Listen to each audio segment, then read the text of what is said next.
You've tried to stop before, maybe 100 times. The scrolling, the snacking, the staying up too late doing nothing important. Each time you swore this would be different, and each time you found yourself back at the same place, finger hovering over the same app, hand reaching for the same distraction. Not because you're weak, because you've been fighting wrong.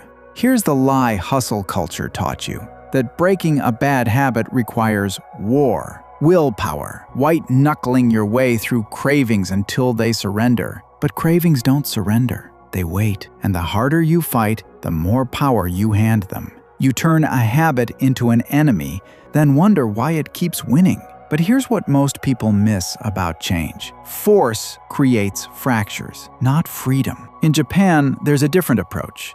It doesn't start with battle. It starts with understanding. The philosophy of Kaizen, often translated as continuous improvement, isn't about dramatic transformation. It's about change so small your resistance doesn't wake up. 1% shifts, tiny adjustments, not attacking the habit, but slowly dissolving the need for it. And underneath that, something even deeper. The practice of noticing without reacting. You feel the craving, you watch it rise, and instead of fighting or obeying, you pause. That pause is everything. Here's why this works.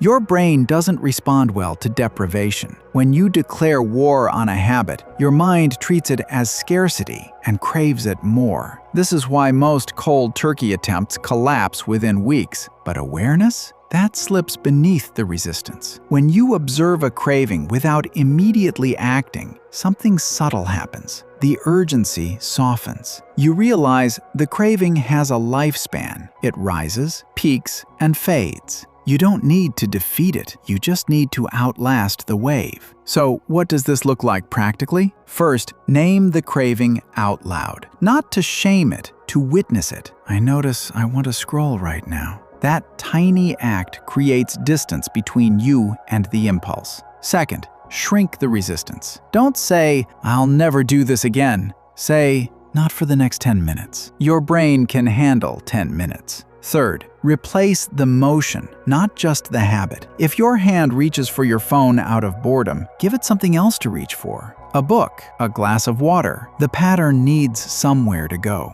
Fourth, design for friction. Make the bad habit slightly harder. Log out of apps. Move the cigarettes to an inconvenient place. Small obstacles break automatic behavior. None of these require heroic discipline. That's the point. Someone I know struggled with late-night scrolling for years. Tried app blockers, tried willpower, tried guilt. What finally worked was smaller. They started saying one sentence before picking up the phone. What am I actually looking for right now? Most nights, they didn't have an answer. And in that pause, just 3 seconds, something broke the trance. Not every time, but enough. They said, "I stopped feeling controlled by something I chose to download." That's the shift. Not perfection, just reclaiming the choice. Here's the truth nobody wants to hear. You won't break the habit by hating yourself harder. Shame keeps you stuck. It makes you avoid the wound instead of healing it. Every relapse followed by self-punishment just deepens the loop. What actually works is returning without violence. You slipped? Okay.